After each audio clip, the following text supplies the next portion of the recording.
जो है ना आपके गुलाम होते हैं, आप उस समय नेता के बाप बने होते। कब आप उसको गलियों दे दोगे तो चलेगा, कोई इतना मसला नहीं है। अगर चुनाव का टाइम है तो चुनाव के टाइम में आप इतना कर जाति का फटा चीटा कोई फकीर जैसा भी हो, अगर वो चाहता है कि मैं जो हूं ना वहां पर राजा बैठा हुआ है, या वो सोच लिया है कि कितनों बड़े हैं, उनके बगल में बैठ के नमाज पढ़े, अगर उस सफा में चल रहा है उसमें भी अगर आपको बैठ के नमाज पढ़े तो वो पढ़ सकता है। कोई उसे बोल नहीं सकता कि बेटा तू पीछे चला जा, नहीं बोल सकता। तो और के नहीं है कि रे पकड़ो बा तो रे इंग्लिश में पढ़ना और इंग्लिश में जो है तुम्हें आपको ये करनी है। याद रहे इंग्लिश हाँ हमारे वो लैंग्वेज है, अगर आप सबका अलग रुतबा था, इन सबका जलवा था यार भौकाल।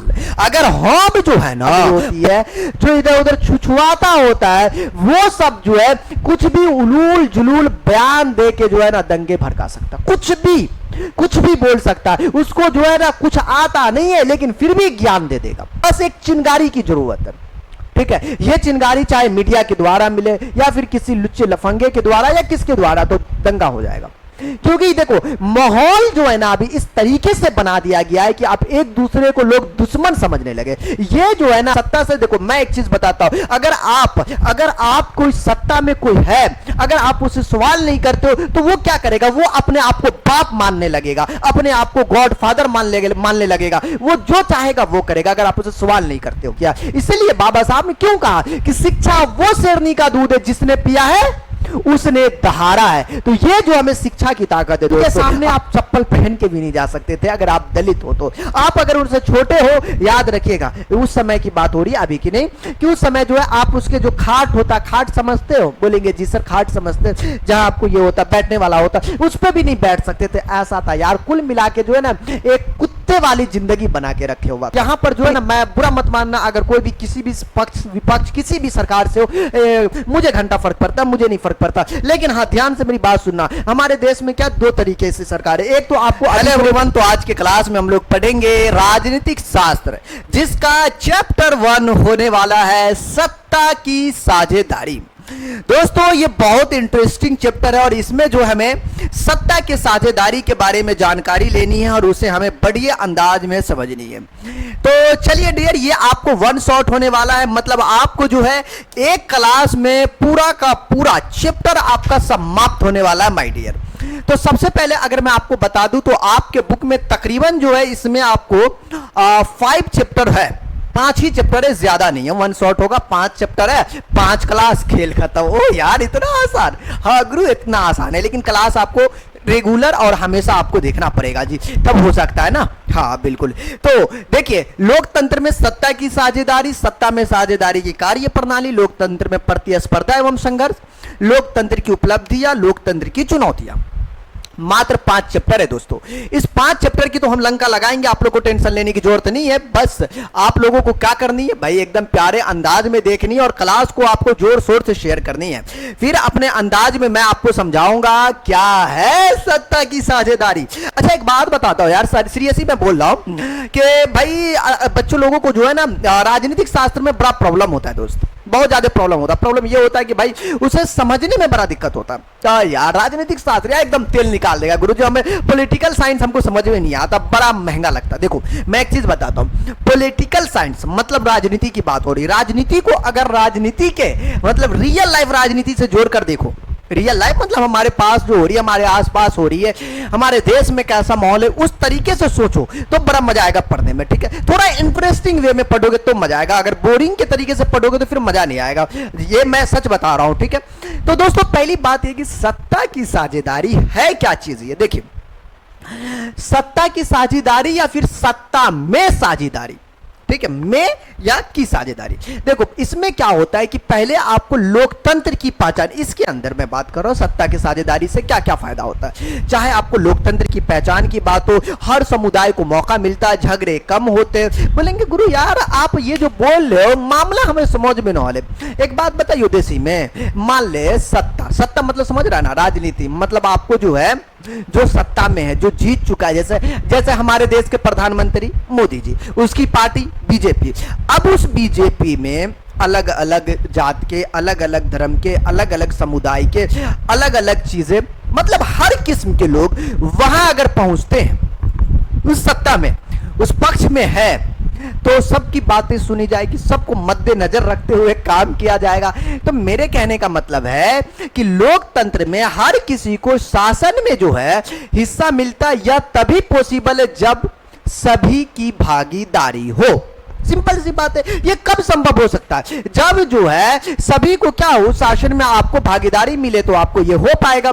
उसमें आपको हर समुदाय को दोस्तों मौका मिलेगा, चाहे किसी भी जाति का हो, किसी भी धर्म का हो, उससे कोई फर्क नहीं पड़ता। उसमें जो है सबको आपको मिलेगा, क्योंकि आपको सरकार में तो आपको हर धर्म का, हर जाति की तो सबकी बात सुनी जाएगी, क्योंकि जितना उनके मेंबर होंगे सबको आपको पता चलेगा। इसके बाद इसमें जो है कोई भी अकेला नहीं महसूस करेगा, ये आपको सत्ता में साझेदारी का फायदा होता है। इसके बाद इसमें झगड़े कम होते हैं। देखो असल में होता है क्या है कि अगर सभी का मिलन है, यहां पर हर एक किस्म के लोग हैं, तो यहां क्या होने वाला है कि सबको जो है बराबरी का हक मिलेगा, सबकी बातें सुनी जाएगी। ओ यार मेरे मसला में मुझे कम लग रहा, वो बोलेगा नहीं यार यहां पर ऐसा होना चाहिए, वो बोला ऐसा होना चाहिए। दोनों का अलग अलग चीजें होगा, सबका अलग अलग चीजें, तो अपना मुद्दा उठाएगा। ठीक है, तो ये फायदा होता है। नाराजगी और झगड़े यहां पर आपको होते नहीं है, एक दूसरे में बात कर लेते कि ऐसा ऐसा है। मान लीजिए किसी धर्म के, किसी जाति का, मान लो जी, अब कैसे देखो भीम आर्मी का अलग है जी, आपको जो है वीर मतलब सबका अलग अलग होता है ना जी, सबका। कोई बोलते हैं हम दलित समाज के, तो कोई अपर, तो मतलब सबका अलग अलग इस तरीके से लेकर चलता है। मान लो अगर किसी को दलित समाज के साथ कुछ प्रॉब्लम हुआ, कुछ ऐसा हुआ, तो उसका जो कार्यकर्ता वो आवाज उठाएगा। मतलब सब मिली जुली सरकार के साथ होती है, ये फायदा होता है। सबकी भलाई इसमें होती है। जब सभी लोग जो है मिलकर फैसले लेते हैं तो नीतियां सबके लिए क्या होता, फायदेमंद होता, बड़ा बेहतर होता है। यार चलो ठीक है यार, सब मिलकर लिया तो सभी को जो है इससे फायदे होने वाला है। इसके बाद क्या, सरकार पर भरोसा बढ़ता है, क्योंकि सरकार में जो है कि आपको जो है हर किसी की वहां पे सुनी जा रही है, हर किसी की बात हो रही है, तो क्या होता है उसमें आपको यकीन ज्यादा होता है, भरोसा आपको ज्यादा होता है। अब बात करेंगे सत्ता की साझेदारी जरूरी क्यों है। मान लो सत्ता में साझेदारी क्यों जरूरी है यार, रीजन यहां पर एक सिंपल सा है कि अगर सत्ता में साझेदारी नहीं होगा, सबकी मिलन नहीं होगी, तो किसी एक आदमी की बात होगी।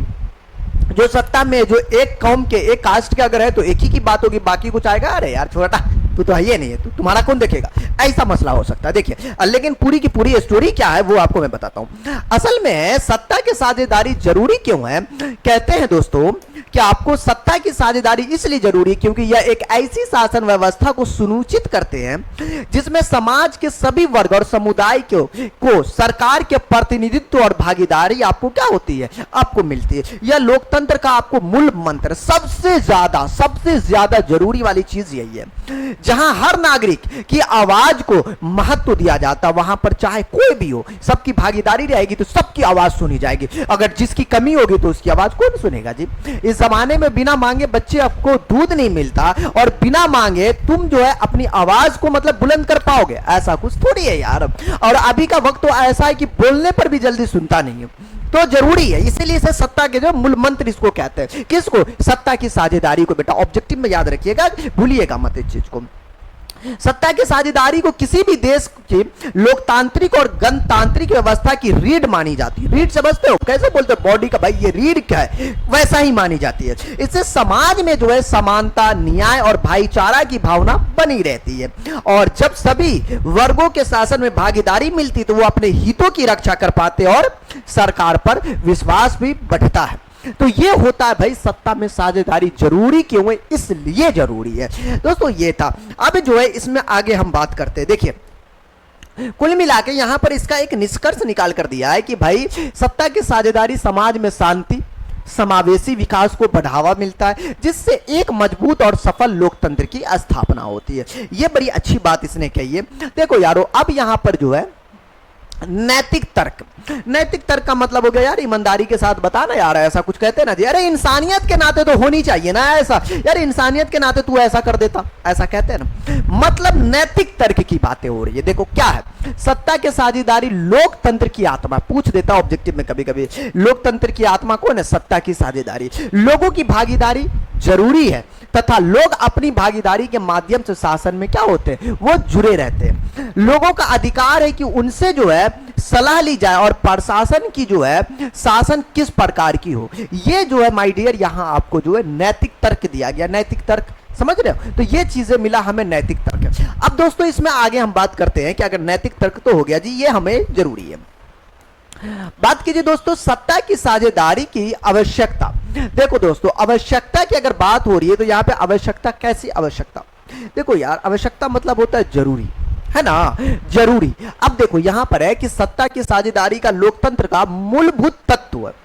पहली बात एक आत्मा है, मूलभूत तत्व है जो समाज में समानता मतलब एक समान की बात करेगा, शांति की बात करेगा, न्याय को बात करेगा, है ना, ये सब बनाए रखने में महत्वपूर्ण भूमिका निभाती है। ओके, और उसके बाद इसकी आवश्यकताओं को निम्नलिखित कारणों से आपको होती है। देखो पहला, समाज में मतलब आपको सौहार्द और शांति बनाए रखने के लिए ये जरूरी है, ठीक। उसके बाद जो है बहुसंख्यक के आतंक को बचाने के लिए जरूरी है। यार मतलब ये हुआ कि हमें जो है जो सत्ता की साझेदारी है उसमें इन सब की जरूरी क्या है, क्यों जरूरी, इस मुद्दे पे बात हो रही है। तो हमें समझ में आया कि सत्ता के साझेदारी में सामाजिक, धार्मिक, भाषाई और जातीय समूह को प्रतिनिधित्व मिलता है, यह फायदा होता है। इससे समाज में विश्वास और भाईचारा की भावना विकसित होती है और जिससे जो है टकराव और असंतोष आपको क्या होता है, कम हो पाते। यार कितनी अच्छी बात है ना, कितनी जरूरी की चीज है। अगर नहीं हो पाएगा तो कितना बड़ा मसला खड़ा हो जाएगा। इसलिए सत्ता में जो है ना इन सब की जरूरत है,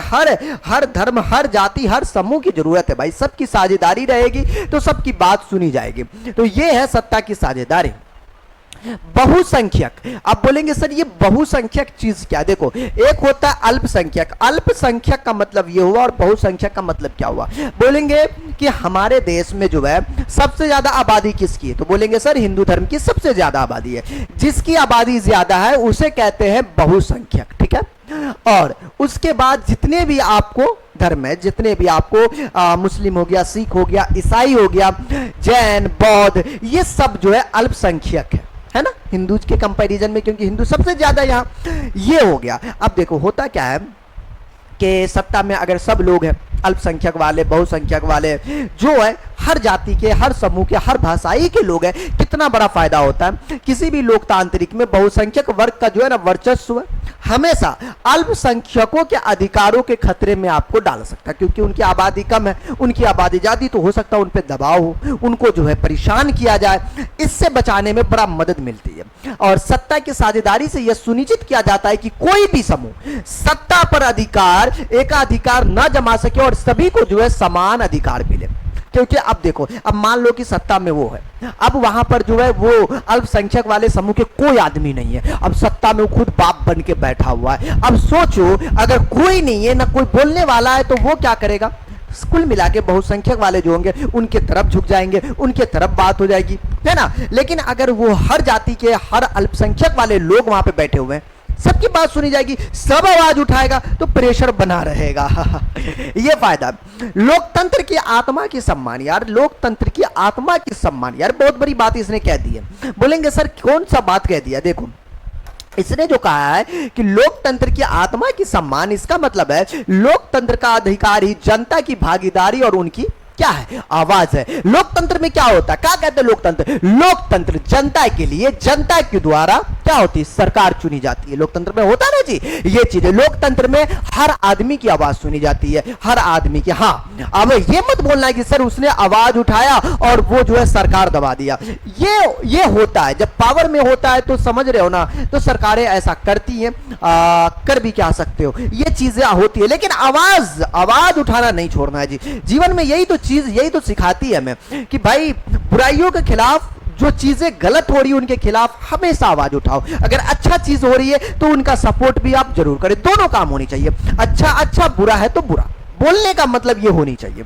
इसके बाद इसलिए जनता की आवाज को जो है शासन में जगह देना लोकतंत्र की आत्मा को जीवित रखता है। यह सबसे बड़ा हमें यहां से जो है दोस्तों फायदा है, लोकतंत्र की आपको जो है आत्मा का सम्मान। एक यहां पर उदाहरण लिया गया है कि बेल्जियम की एक साझेदारी लोकतंत्र। यार देखो असल में यह है कि बेल्जियम जो है ना, इस देश का जो है ना बड़ा प्यारा सा मतभेद था, ठीक है। इसने एक दिमाग से जो है ना एक ऐसा लॉजिक दिया जिससे कि इसका उदाहरण भाई देश विदेश और अपने बिहार बोर्ड के बुक में पढ़ाया जा रहा है। तो सोचो कितना प्यारा उदाहरण होगा। देखो पहले बेल्जियम का मामला क्या था। बेल्जियम यूरोप का एक छोटा सा जो है देश है। बोलेंगे जी सर ये पता चल गया यहां से। इसके बाद कहता है जिसकी जनसंख्या हरियाणा से भी कम है, लेकिन इसका सामाजिक ढांचा काफी जटिल था।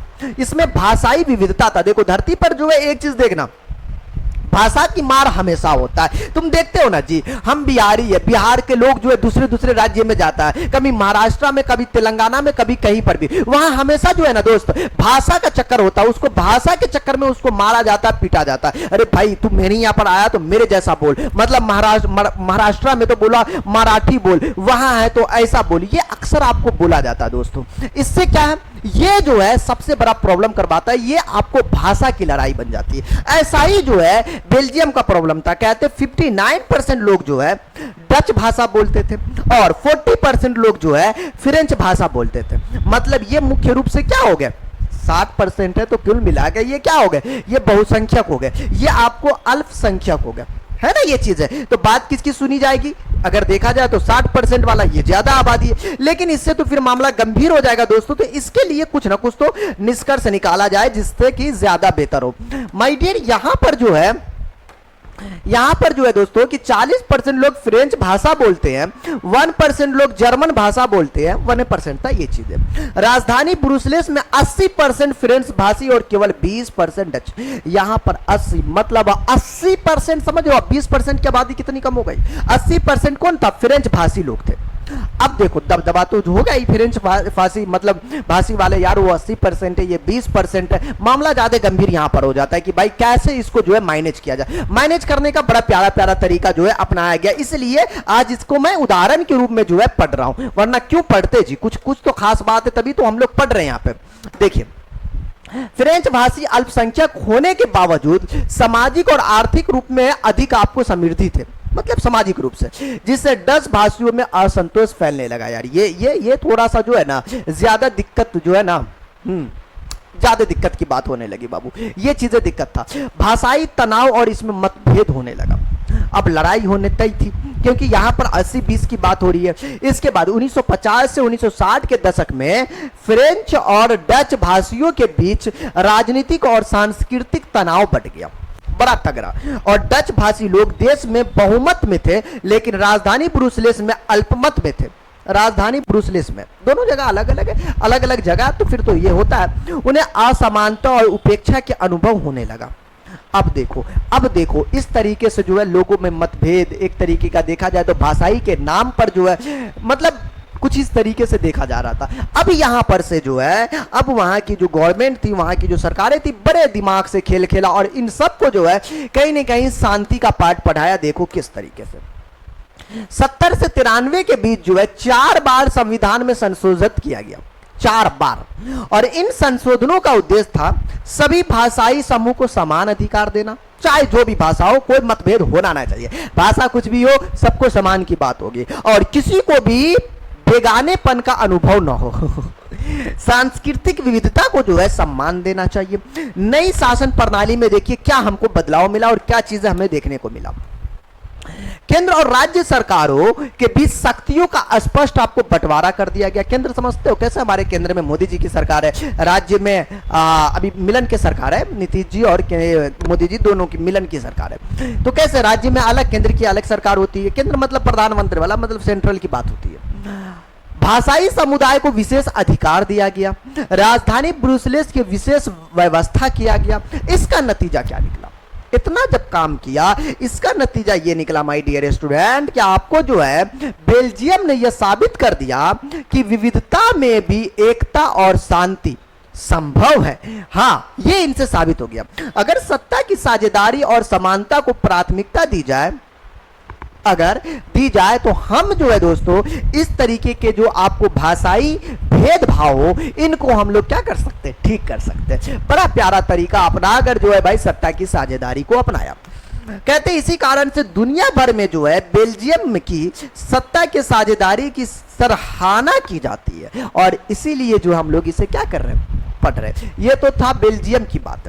तुम्हें क्या लगता, अपने भारत में क्या लगता, जाति व्यवस्था नहीं है, वर्ण व्यवस्था नहीं है, अपनी भाषाई व्यवस्था नहीं है, हर चीजें यहां पर है, हर चीजें देखने को मिलता है और सबसे ज्यादा देखने को मिलता है अपने देश में।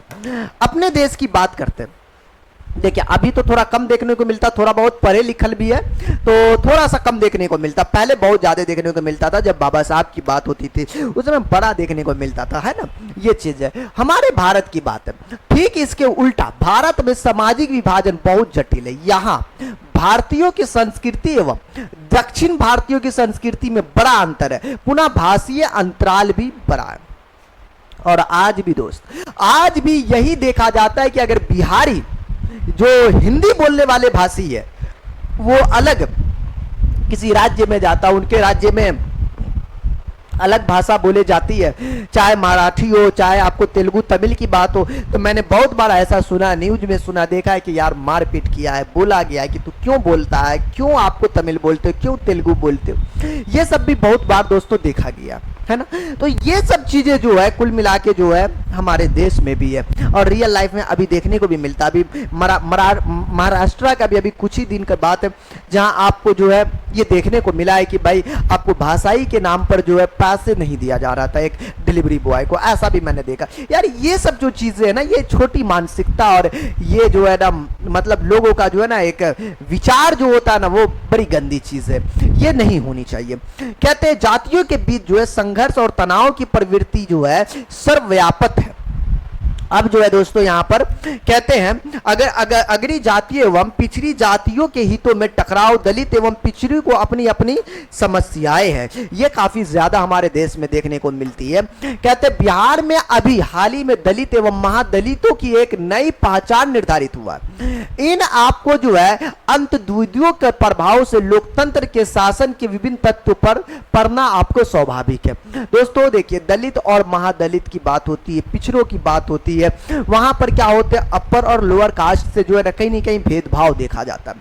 अब तो कम देखा जाता लेकिन देखा जाता कभी कभी। अब क्या करोगे यार, ये मानसिकता जो है ना प्रॉब्लम है, ये मानसिक प्रॉब्लम है। अगर कोई इस तरीके से अपर लोअर करता है तो वो मानसिक प्रॉब्लम दोस्तों कह सकते हो आप। अब देखिए कहते हैं दोस्तों आओ इन मुद्दों को विचार करें, ये हर बच्चे को ध्यान से समझनी यहां पर ये बात है। और मैं कहता हूं अगर आप भारतीय हो तो आपको ये बातें जरूर याद रखनी है, क्योंकि ये अगर आपको याद नहीं है तो फिर आप पढ़े लिखे होके भी बेवकूफ हो।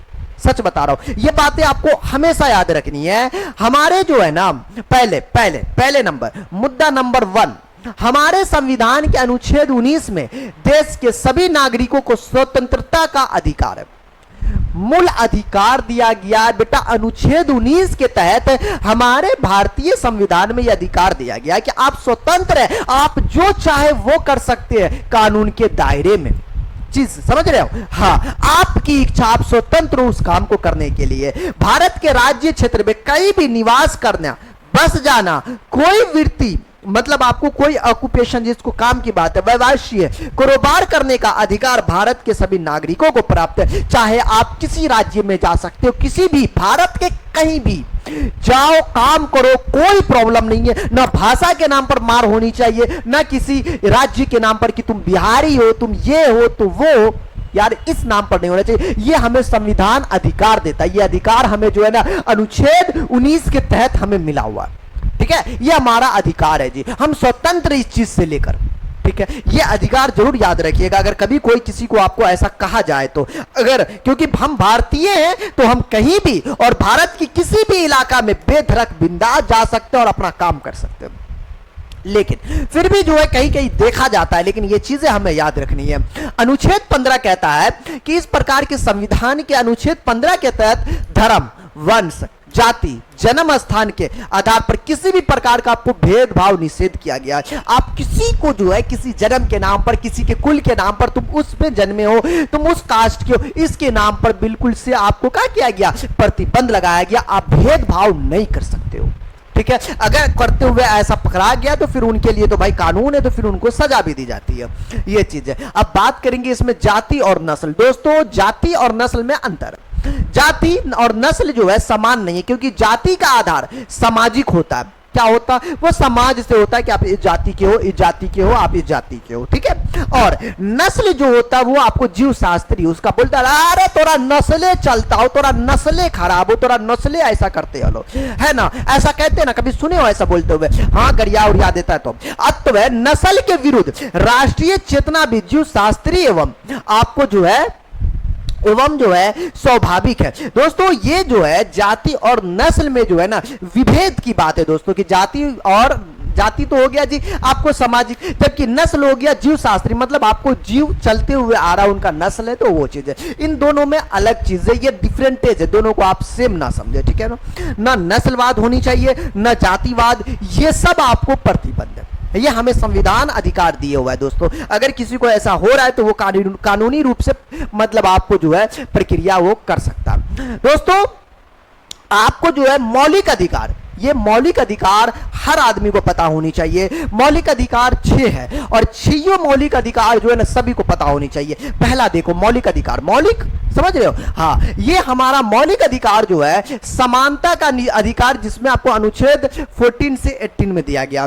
स्वतंत्रता का अधिकार आपको इसमें है, शोषण के विरुद्ध अधिकार है, धर्म की स्वतंत्रता का अधिकार है, संस्कृति और शिक्षा से संबंधी का अधिकार है, संवैधानिक उपचारों का अधिकार है। दोस्तों हमारे पास ये 6 मौलिक अधिकार है और यकीनन आज का अगर तुम क्लास जो ध्यान से देख रहे हो तो ये मौलिक अधिकार जरूर समझ के जाना। ये मौलिक अधिकार तुम्हें जो है ना जीने का एक रास्ता है, तुम्हें बताया जाता है कि तुम अपने देश में क्या कर सकते हो, तुम्हारा अधिकार किस चीज पर है, लेकिन हाँ सही तरीके से, गलत तरीके का यहां पर इस्तेमाल नहीं, ठीक है। तो दोस्तों मौलिक अधिकार की मैं बात करता हूं और ये 6 मौलिक अधिकार मैं आपको समझाता हूं।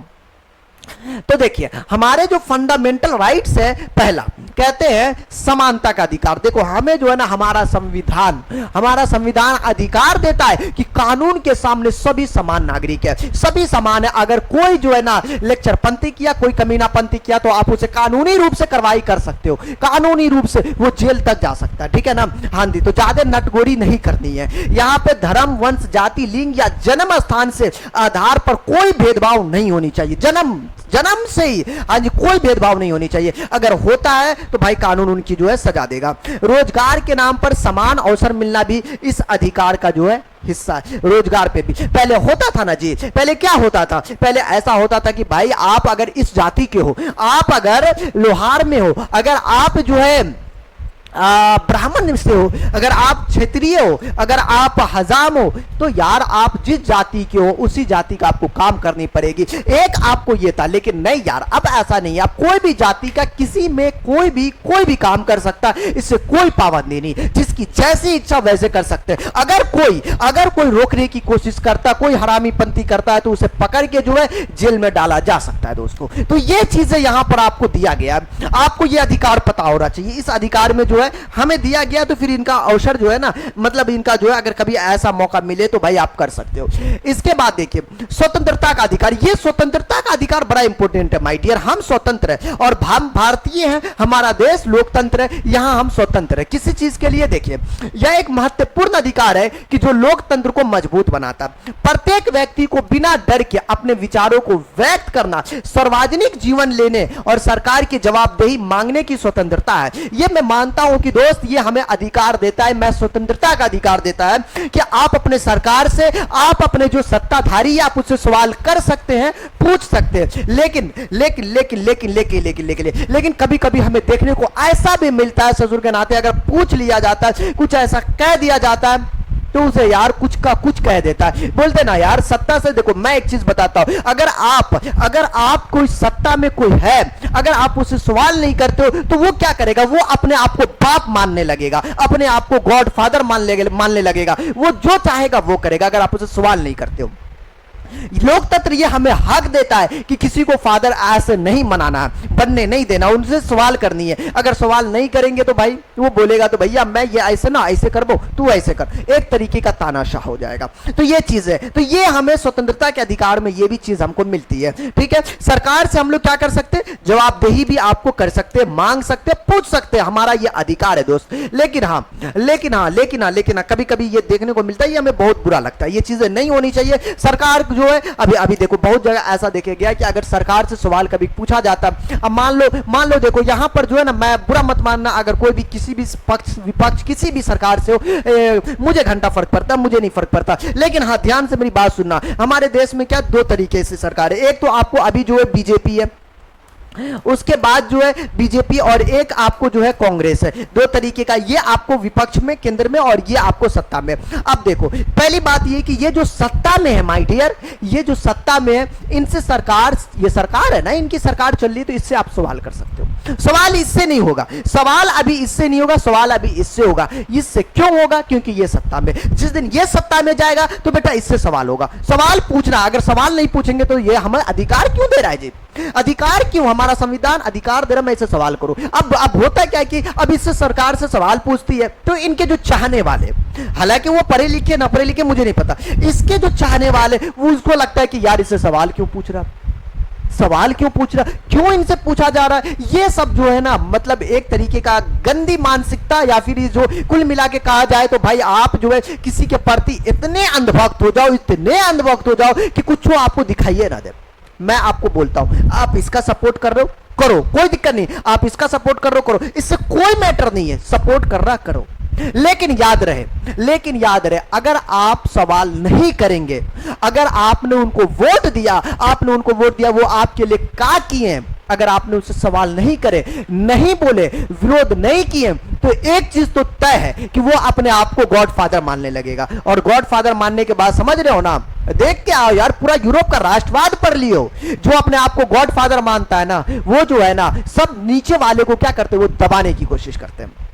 और गलती से दो चार कोई आवाज उठाते हुए पकड़ा गया ना, वो जेल में डाल सकता है। ये चीजें जो है भाई हो सकता है। तो याद रहे, कभी भी जो है ना, इतना भी जो है ना, मतलब किसी में नहीं खो जाने चाहिए, वरना वो हानिकारक होती है। ठीक है, हाँ जो सच है सच है। अगर वो अच्छा काम कर रहा है मैं सपोर्ट करूंगा, हाँ बीजेपी अच्छी काम की है, हाँ बिल्कुल यार कितनी अच्छी बात है, ये योजना लाया, बड़ी अच्छी बात है। अगर कुछ गलत है तो गलत के भी साथ रहो, मतलब गलत है तो बोलो गलत है, ऐसा ना कि भाई एकदम चुपके से बैठे रहो। ये सब नहीं करनी है। ये हमें जो है ना, आजादी हमें इसलिए नहीं मिली कि भाई हम लोग जो है किसी के तलवे चाटे और किसी के गुलाम बने फिरे। ठीक है ना, ये चीजें आपको याद रखनी है। शोषण के विरुद्ध का अधिकार दोस्तों, आप देखो शोषण का विरुद्ध क्या है।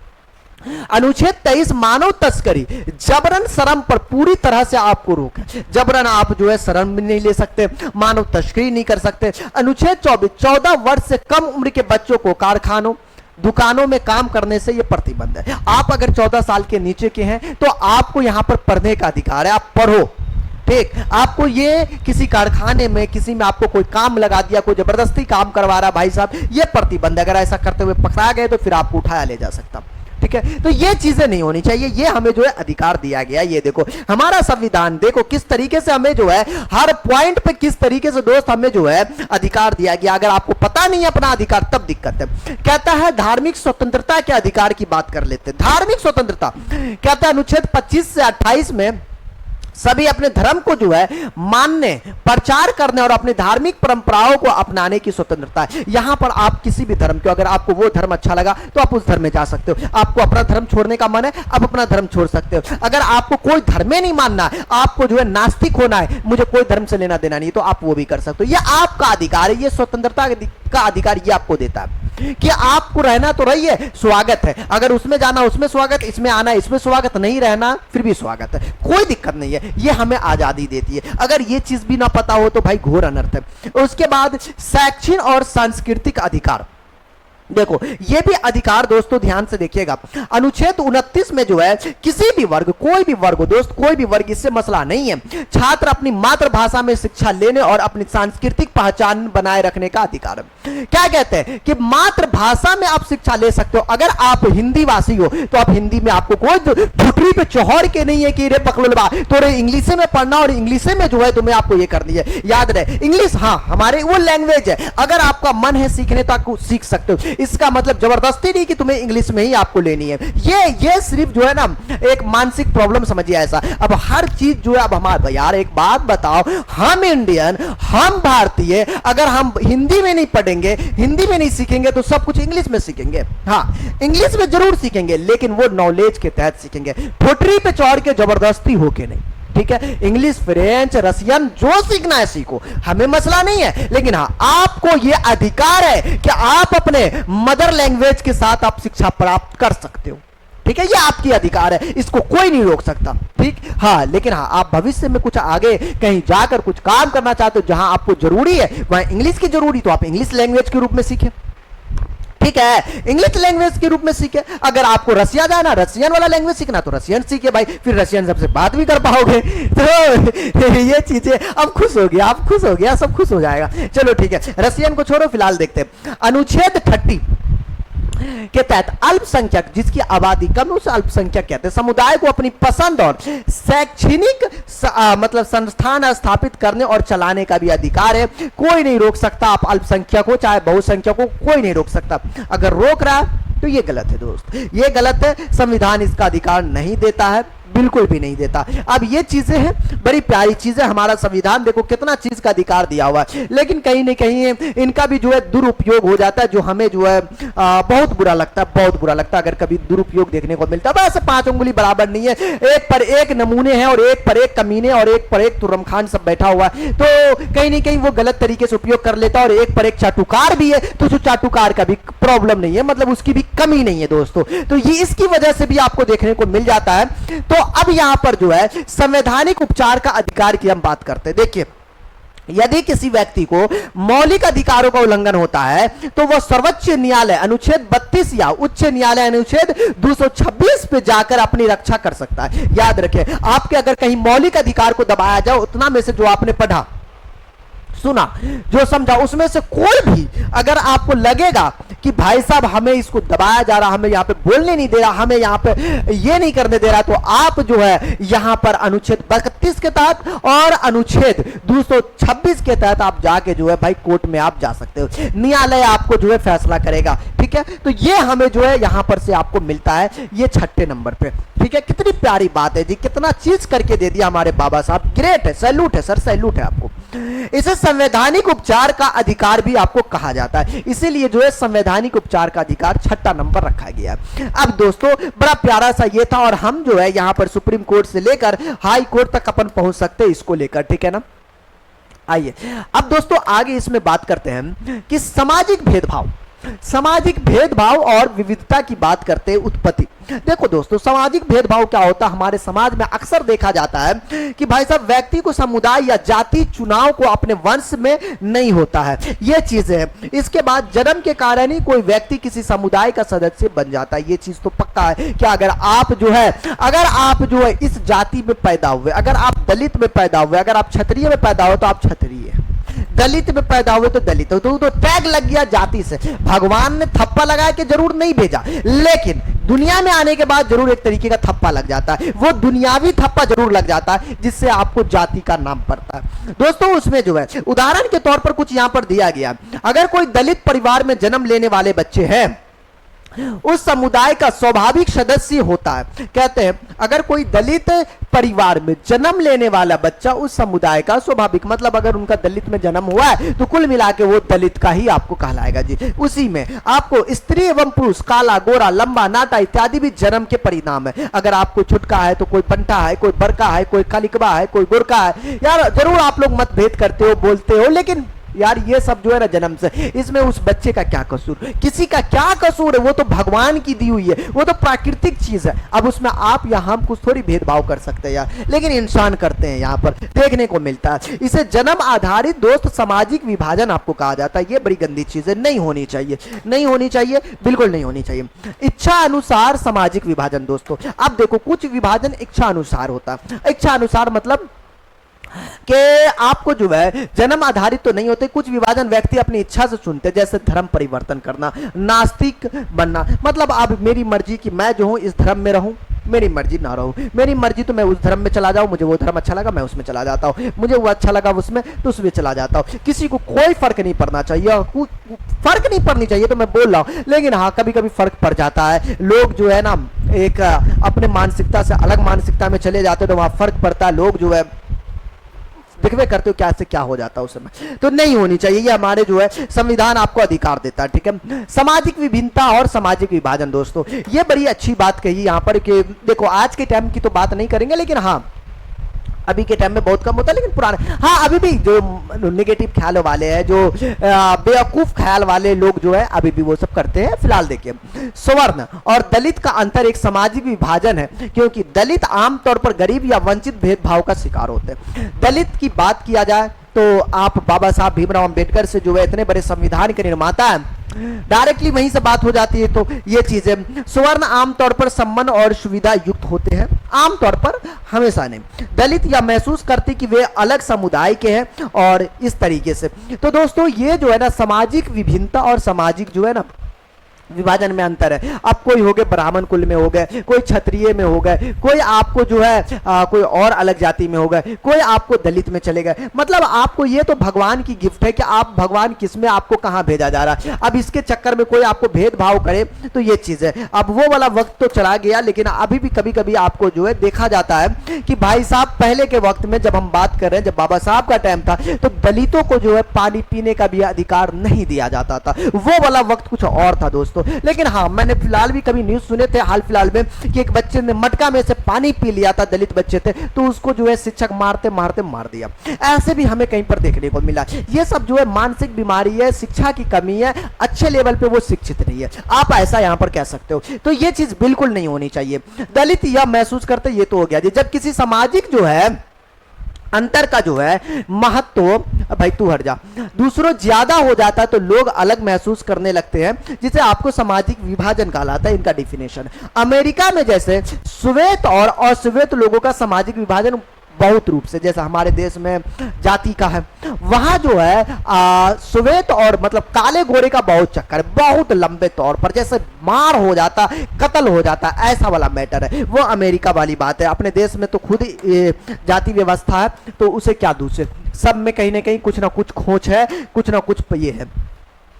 70 के दशक में पहले भारत की राजनीति मुख्य स्वर्ण जातियों का वर्चस्व में था। याद रखिएगा, ये कहते हैं 1970 से पहले जो है जो अपर किस्म के जाति थे उनका वर्चस्व काफी रहा। उनके सामने आप चप्पल पहन के भी नहीं जा सकते थे अगर आप दलित हो तो। आप अगर उनसे छोटे हो, याद रखिएगा उस समय की बात हो रही है, अभी की नहीं, कि उस समय जो है आप उसके जो खाट होता, खाट समझते हो, बोलेंगे जी सर खाट समझते, जहां आपको ये होता बैठने वाला होता, उस पर भी नहीं बैठ सकते थे। ऐसा था यार, कुल मिला के जो है ना एक कुत्ते वाली जिंदगी बना के रखे हुआ था। ठीक, वो बाबा साहब का कि मतलब आपको शुक्र अदा करो कि कम से कम आने के बाद, इस चीज को देखने के बाद, इस भेदभाव को देखने के बाद कानून बनाया गया, उनके लिए, दलितों के लिए लड़ा गया। तो ये जो चीजें जो हमें देखने को मिली दोस्तों, वरना आज भी ऐसा देखने को मिलता सॉरी दोस्तों, कहीं कहीं जो है दोस्तों ये भी चीज अभी भी देखने को मिलता है। 1967 तक जो है स्वर्ण जातियों का प्रभुत्व काफी ज्यादा मात्रा में रहा। 70 से 90 के दशक के बीच जो है स्वर्ण मध्यम पिछड़ी जातियों का बीच सत्ता के लिए बाबू संघर्ष आपको चालू हुआ, क्योंकि आवाज उठाने लगे, लोग बोलने लगे। बाबा साहब से लेकर आपको बहुत सारे आए, सभी ने आवाज उठाया। 90 के बाद जो पिछड़ी जातियों का राजनीति वर्चस्व बढ़ा और दलितों में भी जागृति आई, वरना पहले के कहां था यार, कहीं कहीं कोई दलित नाम का कोई यही नहीं था। और आज भी दोस्त, आज भी मैंने बहुत जगह ऐसा देखा है कि अगर वो कोई लोअर है, वो जो है अगर आपको दलित है काफी ज्यादा, मतलब आपको ये है दलित समझते हो ना, हाँ, जो काफी छोटे वाले जाते हैं, तो अभी भी जो है ना, अभी भी वो अपने बगल में जो है बहुत ऐसे मानसिकता वाले लोग होते कि अपने बगल में बैठने नहीं देते, छुआ जाएगा यार। छुआछूत का जो मैटर था बड़ा खतरनाक था, इसके चक्कर में बहुत कुछ देखने को मिला। ऐसा वैसा छुआछूत नहीं, आप उसकी बॉडी में अगर छू लिया, कोई दलित आदमी अगर उसके बॉडी में छू लिया तो उसको 440 वोल्ट का करंट लगा, हाँ, छुआ गया वो बंदा।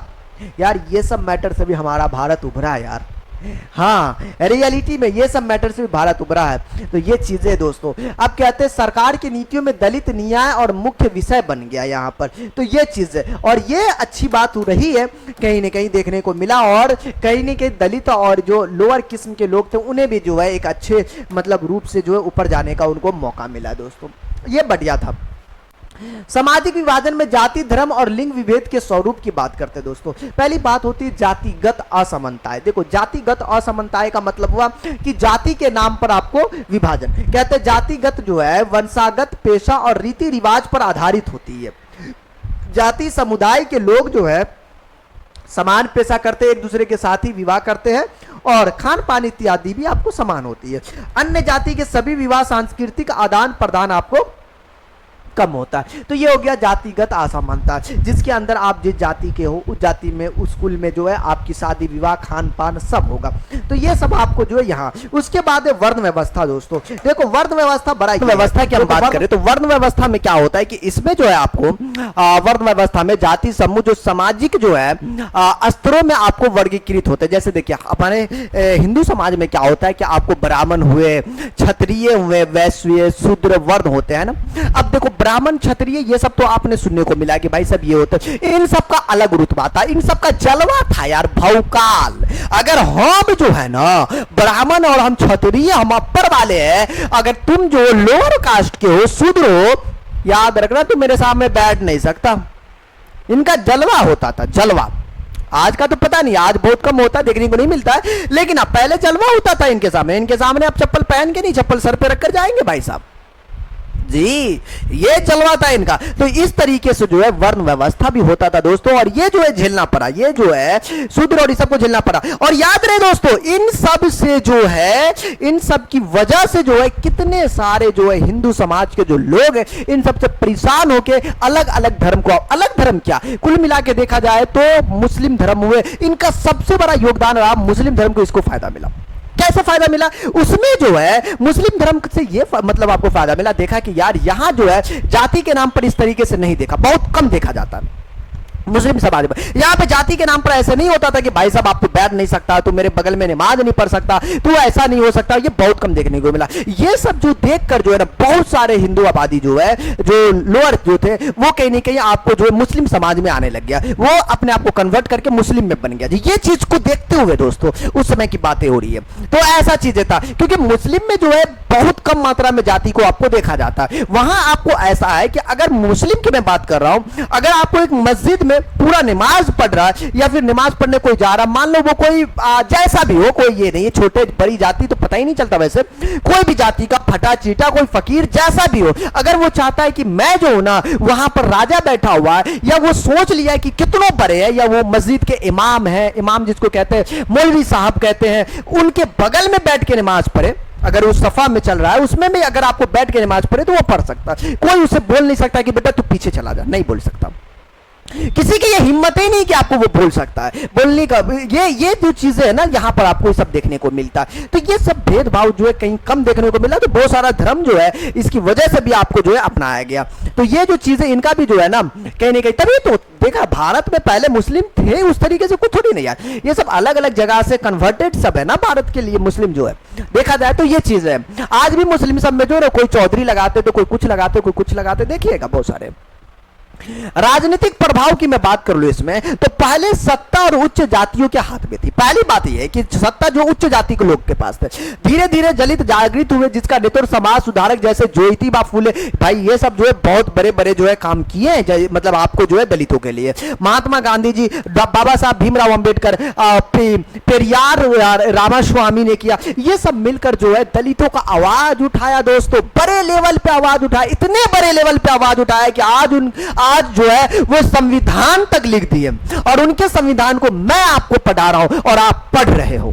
कितनी बड़ी बात है दोस्तों। तो ये चीजें हैं, और देखो वही ना बात है, ये कैसे हो पाया? याद रहिए इसलिए हो पाया क्योंकि उसने शिक्षा ग्रहण किया। इसलिए बाबा साहब ने क्यों कहा कि शिक्षा वो शेरनी का दूध है जिसने पिया है उसने दहाड़ा है। तो ये जो हमें शिक्षा की ताकत है दोस्तों, आप शिक्षा, आप चाहे आपको नौकरी पाना हो चाहे ना पाना हो, आप याद रहे नौकरी या बिजनेस या किसी चीज के लिए आप शिक्षा मत ग्रहण करें, शिक्षा खुद को डेवलप करने के लिए ग्रहण करें। अगर आप खुद को डेवलप बना रहे हो, खुद को आप वैसा बना रहे हो, तो नौकरी आपके सामने होगी, आपके सामने सब कुछ होगा।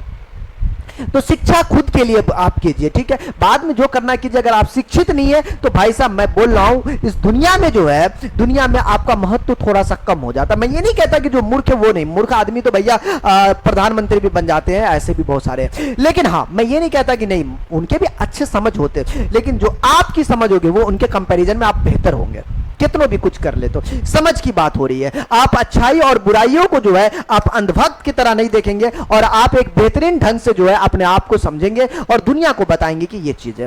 राजनीति में आपको जाति की बात करता है। राजनीतिक पार्टियां जीतने के लिए जातिगत भावनाओं को भड़काने की कोशिश करते हैं। अक्सर ये देखने को मिलता है। कुछ राजनीतिक दलों की पहचान जातिगत के आधार पर होती है। चुनाव के समय पार्टियां जो है वोटरों के बीच अपना समर्थन मजबूत करने के लिए अपने चेहरों को जो है स्वच्छ और जाति भावना के ऊपर दिखाने का प्रयास करती। नहीं देखते हो, अब तो यार पूरा का पूरा बदल ही चुका है। अब तो डायरेक्टली जाति की बात है। अरे भाई यादव समाज वाले जो है लालू जी की पार्टी को उधर चला गया, कोई भीम वाले पार्टी है वो उधर चला गया जी, कोई ये है तो कोई ये, मतलब कुल मिला के देखा जाए तो जाति के नाम पर तो वोट लिया ही जा रहा है, इसमें कोई शक नहीं है। अब तो डिफरेंटेज हो गया, अब थोड़ा बड़े लेवल पे खेल हो गया। अब बड़े लेवल पे खेल हो गया कि अब जैसे अब डायरेक्टली जो बात है, जो सच्चाई है कि अब जो डायरेक्टली जो केंद्र में सरकार है बीजेपी, वो डायरेक्टली आप जो है एक तरीके से हिंदू और एक तरफ से मुस्लिम, अब हिंदू मुस्लिम के नाम पर जो है अब वोट लिया जा रहा है। ये तो डायरेक्टली देखने को मिल रहा है। तो ये चीज है, तो ये जो भाई जाति के नाम पर वोट लेना, ये सब जो है राजनीति में आपको चलती आई है। कहते हैं दलित और नीची जातियों के चुनाव में महत्व आपको बढ़ जाता है। ये तब बढ़ जाता है, कब बढ़ जाता है दोस्तों, याद रहे, जब आपका चुनाव आ जाता है, चुनाव का वक्त होता है ना, तो नेता जो है ना आपके गुलाम होते हैं। आप उस समय नेता के बाप बने होते। कब यार, एक के बार मौका, 5 साल में बेटा एक ही बार मौका मिलता है कि जब आप नेता के बाप होते हो। वो टाइम तब होता है जब आपका चुनाव होता है। चुनाव के टाइम नेता क्या आपके गुलाम है। आप जैसे भी कुछ भी हो, आप कोई फर्क नहीं पड़ता, आप उसको गलियों दे दोगे तो चलेगा, कोई उतना मसला नहीं है। अगर चुनाव का टाइम है तो चुनाव के टाइम में आप इतना कर सकते हो। बट अगर वो चुनाव खत्म हो गया, सत्ता में आ गया, तू कौन है बे? वो सलाम कर रहा था ना, उस समय सलाम कर रहा था ना, पांव छू रहा था ना, उस समय सत्ता के बाद पांव छुएगा भूतनी का तुम्हारे सामने, वो आने भी नहीं देगा खुद को जी। तो सत्ता तक वही 5 साल में एक ही बार मौका मिलता है कि जब आप जो है ना नेता गुलाम होता है। उसके बाद 5 साल तक जनता जो है नेता के गुलाम होते हैं।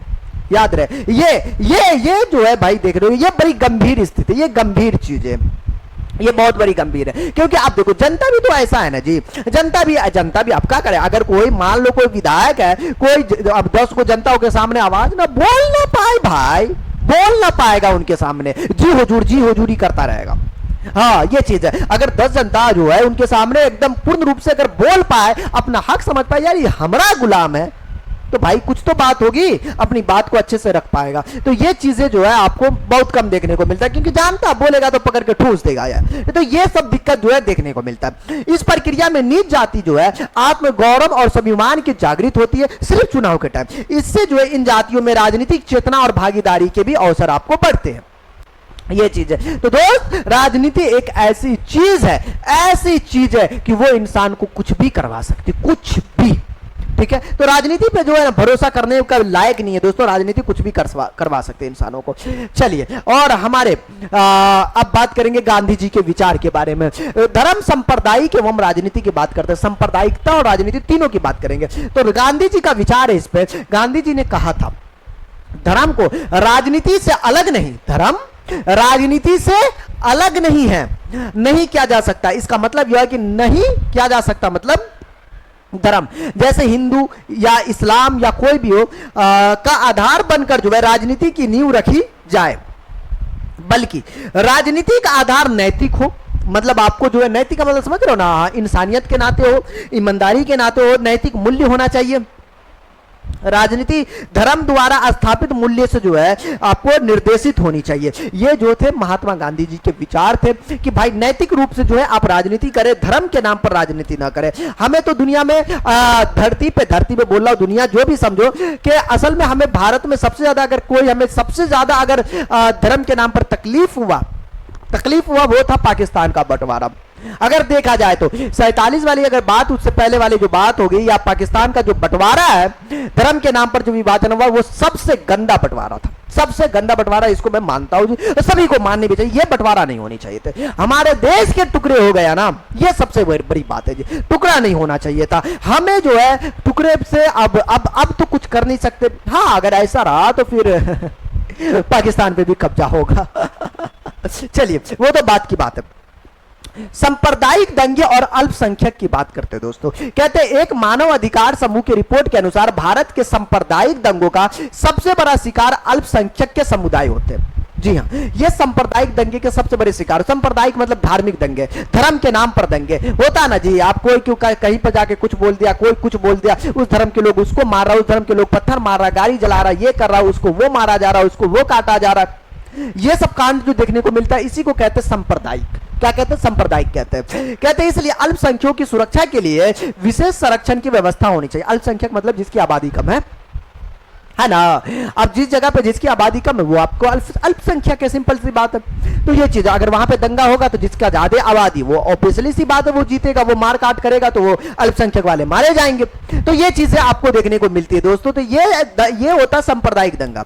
महिला आंदोलन और पारिवारिक कानून। दोस्तों यहां पर जो है महिला आंदोलन और पारिवारिक कानून का मतलब क्या? देखो, सभी धर्मों के पारिवारिक महिलाओं के साथ भेदभाव करते थे। सभी धर्मों के परिवार, यहां देख लेना, याद रहे, महिलाओं में जो है ना सबसे ज्यादा भेदभाव होता था पहले के टाइम में। अब तो कम होता है, लेकिन हाँ दोस्तों ये अब कैसे होगा? अब तो महिला तो भाई शेरनी है जी, शेरनी है। मर्द की औकात है उसके सामने कुछ बोल पाए, अब तो बोल नहीं पाता। लेकिन पहले के टाइम में बहुत ज्यादा जो है भेदभाव देखने को मिलता था। उनका जो है ना पूरी हक मार लिया जाता। जी हाँ, हर धर्म में ऐसा नहीं है। ये कानून पुरुष के पक्ष में झुके हुए थे। इससे महिलाओं में असुरक्षा, शोषण और अत्याचार की संभावना बढ़ती जा रही थी। अब महिला भी जो है आवाज उठाने लगा, महिला कानून बनने लगा, तो महिला ये हुआ, तो महिला भाई साहब बहुत बड़े लेवल पे जो है ये चीजें नरसंहार आपको देखने को मिला है ना। तो ये चीजें जो है महिला के साथ अन्याय होने लगा, तो उस पर जो है इसलिए पारिवारिक कानून में संशोधन होना चाहिए। जो परिवार के कानून होते हैं उसमें संशोधन होना चाहिए। लेकिन कोई भी राजनीतिक दल इस दिशा में प्रभावी कदम उठाने के लिए तैयार नहीं दिखता था। तो महिला के साथ जो है ना भेदभाव बहुत होता था, अब जो है कम हो गया है। लेकिन हाँ, अब पुरुषों के साथ भेदभाव हो रहा है। तो अब जो है महिला आयोग है तो पुरुष आयोग भी होना चाहिए। मैंने देखा है कि बहुत सारे पुरुष जो है महिलाओं के गंदी चाल और उसके चक्कर में जो है पढ़कर जो है खुद को कितना कुर्बान कर लिए, कितने फांसी पे लटक गए, खुद को जो है मार डाले। ये सब महिलाओं के चक्कर में। चाहे आपको जो है वहां पर पुरुष भी यहाँ पर जिम्मेवार होते कहीं ना कहीं, और कई केस में जो है महिला भी। अभी ज्यादातर के मामले में जो है महिला ज्यादा जिम्मेदार देखी पाई गई है दोस्तों। तो ये भी चीजें यहाँ पर भी जो है हमारे देश में सिर्फ एक चिंगारी फैलने की जरूरत है। अगर चिंगारी फैल गई तो मिनटों में जो है सांप्रदायिकता दंगा हो जाएगा, मिनटों में हिंदू और मुस्लिम का दंगा हो जाएगा। बस एक चिंगारी की जरूरत है, ठीक है। ये चिंगारी चाहे मीडिया के द्वारा मिले या फिर किसी लुच्चे लफंगे के द्वारा या किसके द्वारा, तो दंगा हो जाएगा। क्योंकि देखो माहौल जो है ना अभी इस तरीके से बना दिया गया है कि अब एक दूसरे को लोग दुश्मन समझने लगे। ये जो है ना, ये बेवकूफी चीज जो है ना सरकार और मीडिया के द्वारा कहने गए हमारे समाज में जहर घोल दिया गया। बस अब कुछ नहीं, अब थोड़ा सा काम करनी है, बस कभी चिंगारी लगा दो और देख लो पूरे का पूरे मोहल्ला जलेगा, पूरे का पूरा आदमी मरेगा, बहन बेटी के साथ बुरा बर्ताव होगा दोस्तों। ये जो है ना कहीं कहीं बहुत बुरी चीज है, ये बिल्कुल नहीं होनी चाहिए। और कहीं नहीं, और सरकार को भी ये चीज सोचनी चाहिए, जो सत्ता में है वही सोच सकता, बाकी कौन सोचेगा जी। उनको ये चीज सोचनी चाहिए कि धर्म के नाम पर राजनीति करना बंद करें। अगर धर्म के नाम पर राजनीति करोगे तो यार कैसे, और पब्लिक भी क्या करेगा यार, पब्लिक भी क्या कर सकता है। सरकार जो है डायरेक्टली आपको जो है 50-50 कर चुका है, तो अब पब्लिक भी क्या करे जी डायरेक्टली, और अब कर भी कहा सकता है। यहाँ पे धार्मिक समूह जो है अपनी मांगे दूसरे समूह के विरोध में रखता, राज्य अपनी जो है सत्ता का उपयोग किसी एक धर्म के पक्ष में करता, जिससे समस्या बढ़ जाती है ना। यही चीज है, यही चीज है, अपनी सत्ता का उपयोग किसी धर्म के पक्ष में करने लग जाए। अब मान लो क्या, अब मान लो कि एक बाप के 4 बच्चे, एक बाप के 4 बच्चे, अब बताओ किसी बच्चे को ज्यादा वक्त दिया, किसी बच्चे को अच्छे से देख रहा है, किसी बच्चे को बुरे से देख रहा है, किसी बच्चे के साथ भेदभाव हो रहा है, तो ये गड़बड़ है। याद रहे केंद्र में जो सरकार है या फिर जिसकी भी कोई की भी सरकार हो, चाहे राज्य या केंद्र, कहीं पर भी एक तरीके से देखा जाए तो वो फादर होते हैं, वो पिता होते हैं, और वो जो पूरी देश की आबादी है, पूरे जो देश के लोग हैं, उनके लिए एक बच्चों जैसे, सबके लिए एक जैसा ही बर्ताव होनी चाहिए, किसी के साथ भेदभाव नहीं होनी चाहिए। ये तो संविधान अधिकार देता है, और ये इंसानियत उससे पहले अधिकार देता है दोस्तों। ये बिल्कुल नहीं होनी चाहिए। अगर ये गवर्नमेंट कर रही है या कोई भी करता है तो ये गलत है, होनी ही नहीं चाहिए। उसके बाद इसके परिणाम स्वरूप 2 धार्मिक समुदायों के बीच हिंसात्मक तनाव, दंगे शुरू हो जाते, जिसकी वजह से अब देखो ना मार्केट में तो पूरा घुल चुका है जहर। जहर घुल चुका है, अब नफरत की तो आग बो चुकी है। और सबसे कमीना जो है ना, चुटपुटिया नेता सब जो होता है, जिसकी औकात छुछुनड़ों वाली होती है, जो इधर उधर छुछुआता होता है, वो सब जो है कुछ भी उलूल जुलूल बयान दे के जो है ना दंगे भड़का सकता, कुछ भी बोल सकता है। उसको जो है ना कुछ आता नहीं है, लेकिन फिर भी ज्ञान दे देगा। इसके चक्कर में जो है दंगा और माहौल खराब हो जाता है ना। जैसे कर्नल सोफिया के बारे में कुछ कैसा गंदा बयान दे दिया जी, तो ये चीज है। और यहां पर जो है सरकार को इंस्टेंट फैसला लेनी चाहिए, इंस्टेंट अगर कार्रवाई कर दे तो अभी तो यार कोई सुधरे यार, तो होता नहीं है। अब जो है सबको धर्म के नाम पर देख कर कहीं ना कहीं आपको जो है सरकार हुआ ये हुआ सब जो है सजा देती है, जिसकी वजह से यार भेदभाव बहुत सारी चीजें देखने को मिलता है। ये सब जो है ना नहीं होनी चाहिए दोस्तों, ये सब नहीं होनी चाहिए।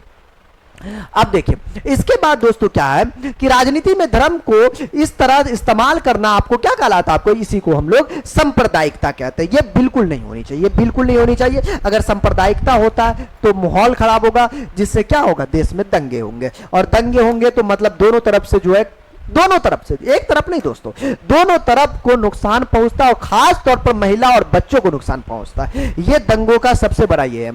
धर्मनिरपेक्ष और शासन की अवधारणा, धर्मनिरपेक्ष शासन की अवधारणा की बात कर ले तो भारत में जो है किसी भी धर्म को राजकीय धर्म का दर्जा नहीं दिया गया, ठीक है। इसके बाद जैसे श्रीलंका में जो है बौद्ध धर्म, पाकिस्तान में इस्लाम और इंग्लैंड में ईसाई धर्म को विशेष दर्जा प्राप्त है, ऐसा ही हमारे भारत में किसी भी धर्म को, चाहे कोई भी धर्म हो, उसको जो है नहीं। हम लोग एक लोकतांत्रिक है, धर्मनिरपेक्ष एक शासन है हमारे देश की, यह सबसे बड़ी खूबसूरती है, ठीक है। अब कोई कहता है कि भैया हमें जो है हिंदू राष्ट्र चाहिए, तो कोई कहता भैया हमें मुस्लिम राष्ट्र चाहिए, कोई कहता भैया हमें सिख। यार क्या है ये सब, क्या है यार, तो ये चीज है। तो ये सब जो है यहां पर आपको, जैसे श्रीलंका में बोला ना कि बौद्ध है, पाकिस्तान देख रहे हो, ये देखो पाकिस्तान जो है पूरा का पूरा वो इस्लामिक है। देखो पाकिस्तान का कटोरा लेके भीख मांग रहा है, देख रहे हो, पाकिस्तान का कटोरा लेके कोई भीखो नहीं दे रहा भिखारिस्तान को, ऐसा हाल है।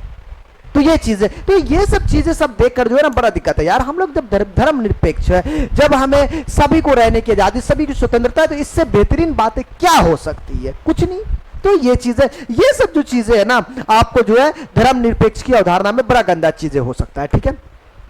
इसके विपरीत भारत का संविधान सभी धर्मों को क्या करता है, समान आपको मानता है। कोई भी धर्म हो उससे कोई दिक्कत नहीं है, आप एकदम समान अधिकार है। संविधान हर नागरिक को स्वतंत्रता व अपने विश्वास के अनुसार किसी भी धर्म को अपना सकता है। ये पहली बात तो भी हुई थी। ये जो चीजें जो है हमारा संविधान हमको अधिकार देता, किसी को भी दोस्तों ध्यान दीजिए, किसी को भी जो है अपने आधार पर जो है अवसर जो है अवसरों से वंचित नहीं किया जा सकता है।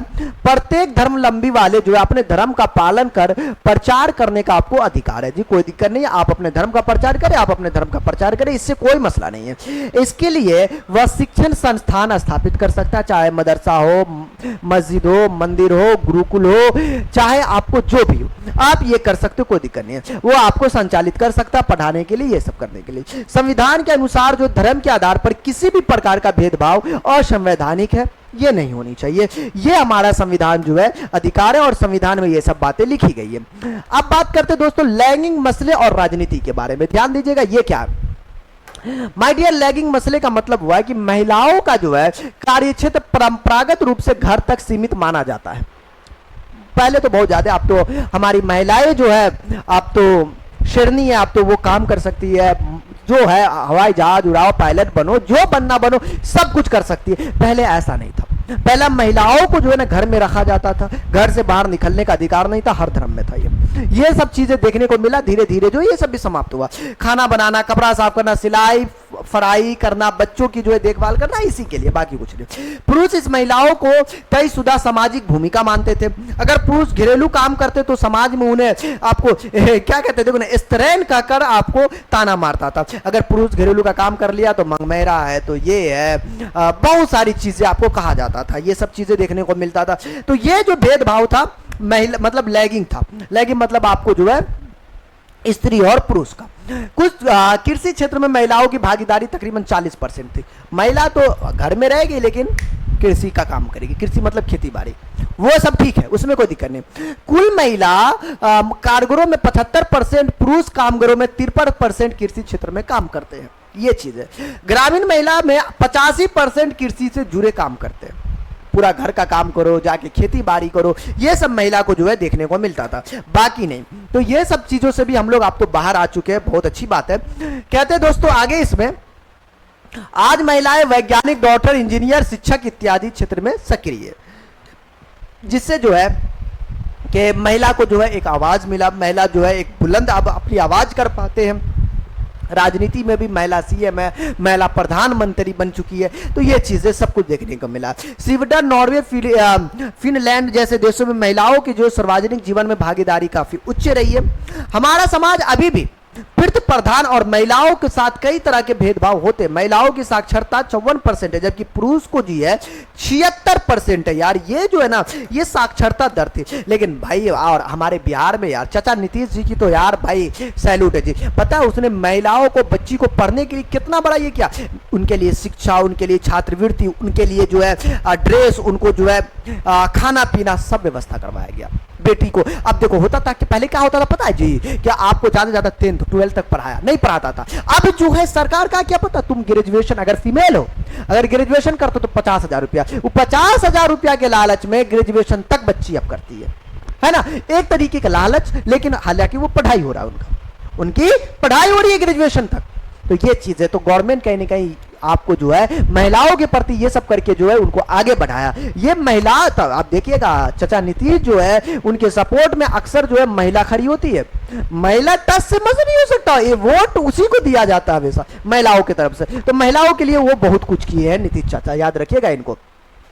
उच्च शिक्षा में जो है लड़कियों की संख्या कम है, क्योंकि माता पिता बेटों को अधिक खर्चा करना पसंद करते हैं। ये सब तो दिक्कत था, इस कारण महिलाओं को उच्च पदों और तनख्वाह वाली नौकरियों में भागीदारी कम है। आप तो भाई साहब हमारी जो है महिलाएं कर्नल है, पाकिस्तान के घर में घुस के जो है मारा जाता है, तो ये अब महिला सब कर रही है। ठीक है, महिलाओं की राजनीति प्रतिनिधित्व, तो महिला आंदोलन के प्रमुख मांगों सत्ता में भागीदारी शामिल है। महिलाओं ने यह समझा कि जब तक सत्ता पर उनका नियंत्रण नहीं होगा समस्याओं का समाधान नहीं होगा। तो महिलाओं ने जो है सत्ता पर जो है कहीं ना कहीं देखा जाए तो नियंत्रण कर चुके हैं। और अभी जो है आप देखिएगा राजनीति में जो है दोस्त, आपको जो है सत्ता में जो है राजनीति में देखते हो आपको मुखिया का नाम रहेगा, है सुनो ना, मुखिया का नाम रहेगा, ठीक है, अब पत्नी का फोटो रहेगा।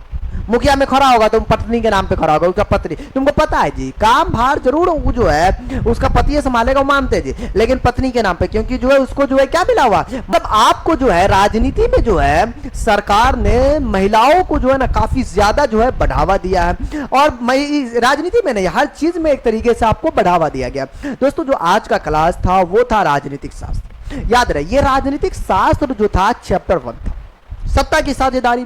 हमने सत्ता के साझेदारी पे बात किया। बोलेंगे जी गुरुजी हमने सत्ता के साझेदारी पे बात किया। दोस्तों वन शॉट क्लास था, थोड़ा लंबा रहा होगा, लेकिन हाँ अगर ये क्लास आप एक साथ देखते हो तो आपको पूरा का पूरा थ्योरी समझ में आएगा और सत्ता के साझेदारी का आप काम कर सकते हो। दोस्तों अगर किसी भी प्रकार का आपको नोट्स चाहिए या कुछ ऐसा चाहिए तो आप व्हाट्सएप ग्रुप में जुड़े, यूनिक क्लासेस ऐप आप डाउनलोड करें तो नोट्स भी आपको प्राप्त हो जाएगा, ठीक है, PDF के रूप में। तो डियर आज की क्लास में इतना ही, फिर मिलेंगे नेक्स्ट क्लास में। Okay, take care, bye bye.